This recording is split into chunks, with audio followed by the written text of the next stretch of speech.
ಇವತ್ತಾದ್ರೂ ಪರಪ್ಪನ ಪಂಜರದಿಂದ ಬಿಡುಗಡೆ ಸಿಗುತ್ತಾ ಅಂತ ಕಾಯ್ತಾ ಇದ್ಲು ಗೋಲ್ಡ್ ಸ್ಮಗ್ಲಿಂಗ್ ರಾಣಿ. ಆದ್ರೆ ಮಾಡಿರೋ ಕೆಲಸಕ್ಕೆ ಅಷ್ಟು ಸುಲಭದಲ್ಲಿ ಕಾನೂನು ಬಿಟ್ಬಿಡುತ್ತಾ? ಖಂಡಿತ ಇಲ್ಲ. ಯಾಕಮ್ಮ ಅಷ್ಟು ಅರ್ಜೆಂಟು? ಇನ್ನೊಂದಿಷ್ಟು ದಿನ ಪರಪ್ಪನ ಅರಮನೆಯಲ್ಲಿ ಆತಿಥ್ಯ ತಗೊಳಮ್ಮ ಅಂದಿದೆ ಕೋರ್ಟ್.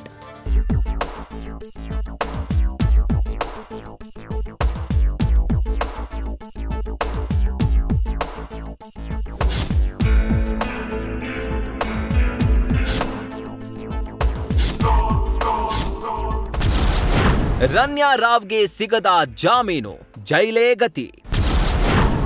ಚಿನ್ನದ ಚೋರಿಗೆ ಬೇಲ್ ನಿರಾಕರಿಸಿದ ಕೋರ್ಟ್.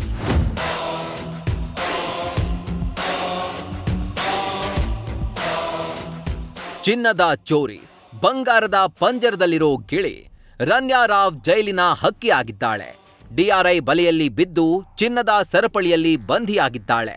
ಇದರಿಂದ ಹೊರಬರಲು ಆರ್ಥಿಕ ಅಪರಾಧಗಳ ವಿಶೇಷ ನ್ಯಾಯಾಲಯಕ್ಕೆ ಅರ್ಜಿ ಸಲ್ಲಿಸಿದ್ಲು. ಮಾರ್ಚ್ 12ರಂದು ರನ್ಯಾಳ ಜಾಮೀನು ಅರ್ಜಿಯ ವಿಚಾರಣೆ ನಡೆಸಿದ್ದ ಕೋರ್ಟ್ ವಾದ ಪ್ರತಿವಾದ ಆಲಿಸಿ ಆದೇಶವನ್ನ ಕಾಯ್ದಿರಿಸಿತ್ತು. ಇದೀಗ ರನ್ಯಾ ಬೇಲ್ ಅರ್ಜಿಯ ಆದೇಶ ಇವತ್ತು ಹೊರಬಿದ್ದಿದೆ. ಚಿನ್ನದ ಚೋರಿಗೆ ನ್ಯಾಯಾಲಯ ಜಾಮೀನು ನಿರಾಕರಿಸಿದೆ.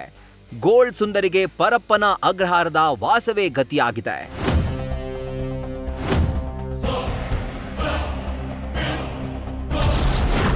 ರನ್ಯಾ ರಾವ್ನ ಕಸ್ಟಡಿಗೆ ಪಡೆಯುತ್ತಾ ಸಿಬಿಐ. ಈಗಾಗಲೇ ರನ್ಯಾ ರಾವ್ ಪ್ರಕರಣವನ್ನ ಡಿಆರ್ಐ, ಇಡಿ ತನಿಖೆ ಮಾಡ್ತಾ ಇವೆ. ಹವಾಲಾ ದಂಧೆಯ ಆಯಾಮದಲ್ಲಿ ತನಿಖೆ ನಡೆಸ್ತಾ ಇವೆ. ಈಗಾಗಲೇ ಸಿಬಿಐ ಕೂಡ ಎಫ್ಐಆರ್ ದಾಖಲಿಸಿಕೊಂಡು ಎನ್ಕ್ವೈರಿ ಮಾಡ್ತಾ ಇದೆ. ರನ್ಯಾ ವಿಚಾರಣೆ ಮಾಡಿ ಹೇಳಿಕೆ ದಾಖಲಿಸಬೇಕಿದೆ. ಹೀಗಾಗಿ ರನ್ಯಾ ರಾವ್ನ ಸಿಬಿಐ ಕಸ್ಟಡಿಗೆ ಪಡೆಯುವ ಸಾಧ್ಯತೆ ಇದೆ.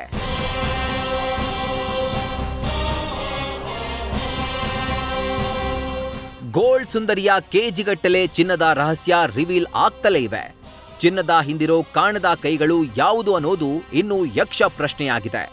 ಈ ಪ್ರಶ್ನೆಗೆ ಉತ್ತರ ಕಂಡುಕೊಳ್ಳಲು 3 ತನಿಖಾ ಸಂಸ್ಥೆಗಳು ಚಿನ್ನದ ಚೋರಿಯ ಹಿಂದೆ ಬಿದ್ದಿವೆ. ಸದ್ಯಕ್ಕೆ ರನ್ಯಾ ರಾವ್ಗೆ ಪರಪ್ಪನ ಅಗ್ರಹಾರವೇ ಗತಿಯಾಗಿದೆ. Sandesh, crime bureau, news first. News first ನಿರ್ಭೀತಿಯಿಂದ ನಿಮ್ಮ ಪರವಾಗಿ.